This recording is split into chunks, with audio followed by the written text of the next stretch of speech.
Hello and welcome to notebook. तो आज हमारा एसिड बेसिस एंड सॉल्ट का दूसरा लेक्चर होने वाला है, जहाँ पे हम लोग बेसिस एंड सॉल्ट कवर करेंगे। तो बेस क्या होता है? So base is nothing but an oxide और हाइड्रोक्साइड जो कि एसिड के साथ रिएक्ट करके सॉल्ट फॉर्म होता है। सो NaOH एक बेस हो गया, NH3OH एक और बेस हो गया। So these are what called bases. सो अभी बेस का जो क्लासिफिकेशन है वो हम देखेंगे। बेस को हम टू टाइप्स ऑफ क्लासीफाई करते हैं। एक होता है on basis of their strength and on basis of their acidity. पहले स्ट्रेंथ पे आ जाते हैं। तो स्ट्रेंथ का जो होता है वो दो टाइप का होता है, एक होता है स्ट्रॉन्ग बेस और एक होता है हमारा वीक बेस। सो जो स्ट्रॉन्ग बेस होता है वो क्या होता है? सो स्ट्रॉन्ग बेस वो होता है जो कम्प्लीटली डिसोशिएट करता है हाइड्रोक्सिल आयंस में, मतलब जिसका कंप्लीट डिसोसिएशन होता है उसको ही हम बोलते हैं स्ट्रॉन्ग बेस। सो बेस एक और होता है वो है वीक बेस। सो अभी वीक बेस क्या होता है?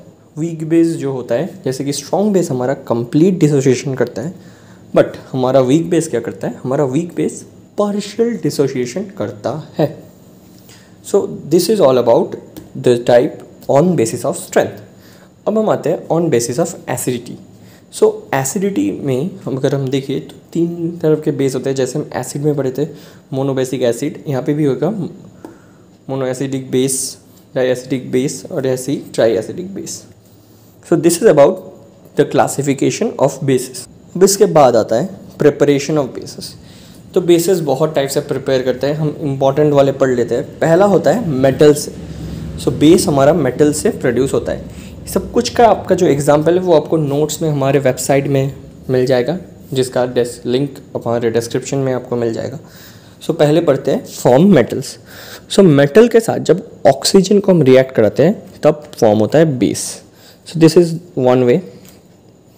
अगला जो आता है वो होता है metal oxide plus water. Metal oxide जैसे कि CaO, NaO, ऐसे मेटल ऑक्साइड को हम पानी के साथ रिएक्ट करा के भी बेस फॉर्म कर सकते हैं। फिर आता है हमारा by action of water on reactive metal, जैसे कि पोटेशियम हो गया।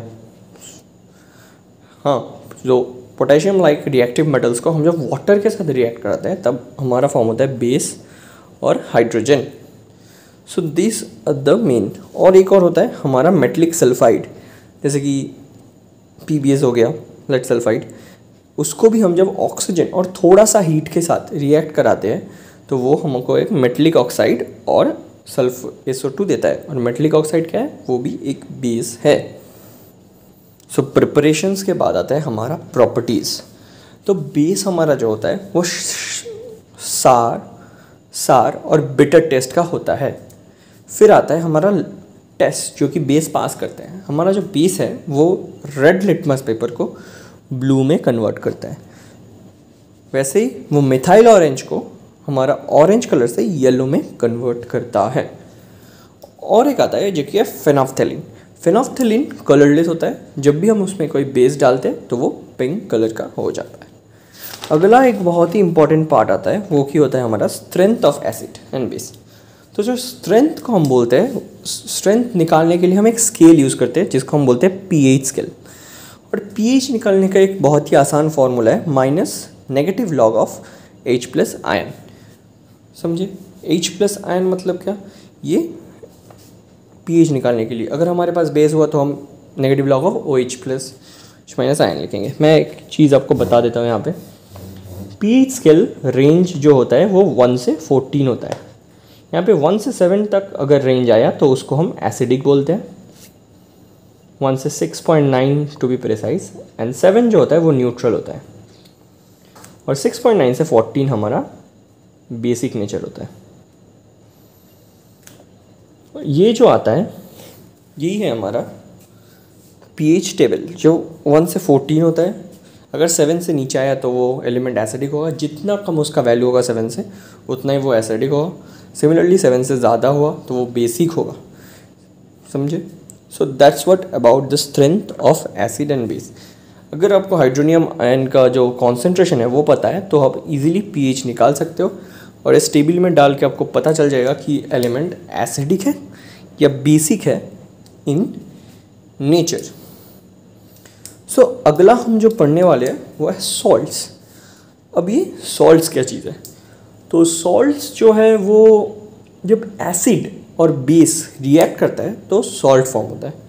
उस रिएक्शन को हम कभी कभार बोल देते हैं neutralisation reaction. So what is salt? Acid plus base combines to form salt. So salt भी 3 टाइप्स के हम मेनली पढ़ते हैं, बहुत सारे टाइप्स होते हैं। यहाँ पे एक्स्ट्रा हमने मिक्स सॉल्ट्स के बारे में नहीं लिखा है, डबल सॉल्ट्स के बारे में नहीं लिखा है, क्योंकि वो आपके सिलेबस में नहीं है। हमारे सिलेबस में क्या क्या है? एक है नॉर्मल सॉल्ट, एक है एसिड सॉल्ट, एक है बेसिक सॉल्ट। पहला आते हैं नॉर्मल सॉल्ट्स पे।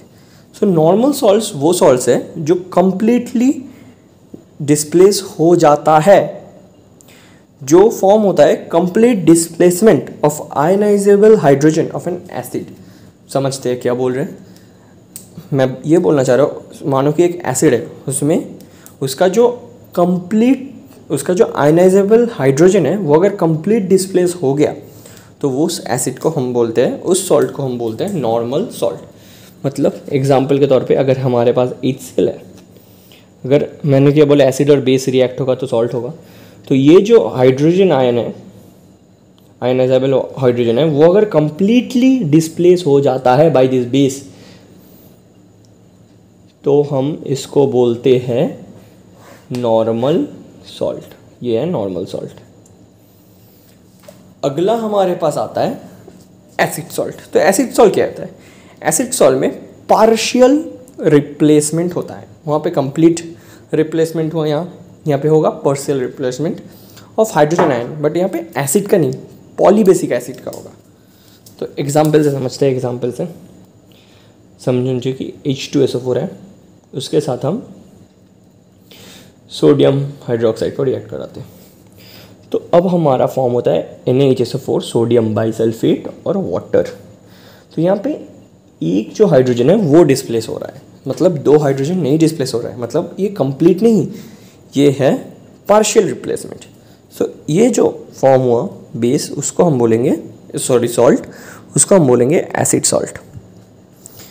और लास्ट जो आता है वो होता है हमारा बेसिक सॉल्ट। तो partial replacement of an basic salt क्या होता है? तो बेसिक सॉल्ट में हमारा जो ये होता है, यहाँ पे भी पार्शियल रिप्लेसमेंट होता है, बट यहाँ पे हाइड्रोजन नहीं, यहाँ पे OH आयन रिप्लेस होता है।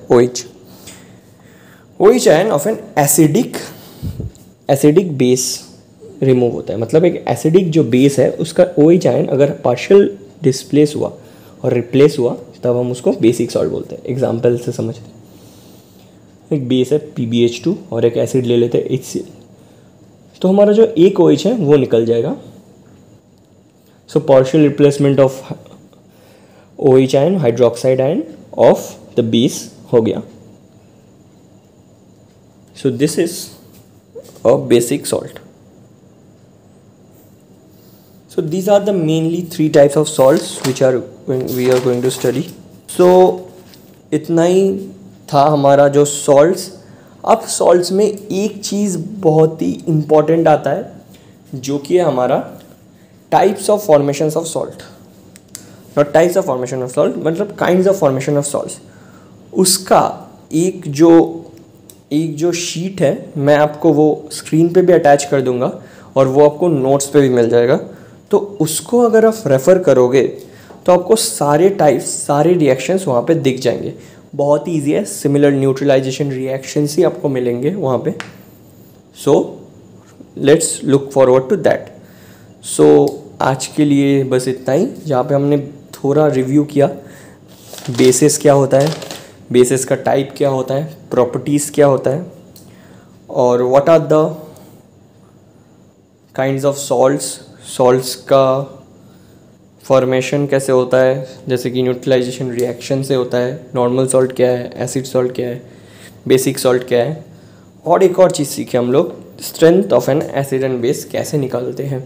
तो एग्ज़ाम में आपको मेनली ये सब प्रिपरेशंस जो है वही पूछेगा, और आपको पीएच भी निकालने दे सकते हैं वो लोग। और जो इम्पोर्टेंट चीज़ है, आपको ये लिटमस वाला टेस्ट कि कैसे लिटमस बेस के साथ रेड से ब्लू जाता है, मतलब मिथाइल ऑरेंज से येलो जाता है, और फिनोल्फथालीन कलरलेस से पिंक जाता है। सो ये आपको माइंड में रखना होगा और ये चीज़ आपको एग्ज़ाम में आ सकते हैं। तो चलिए मिलते हैं अगले लेक्चर में, तब तक के लिए बाय।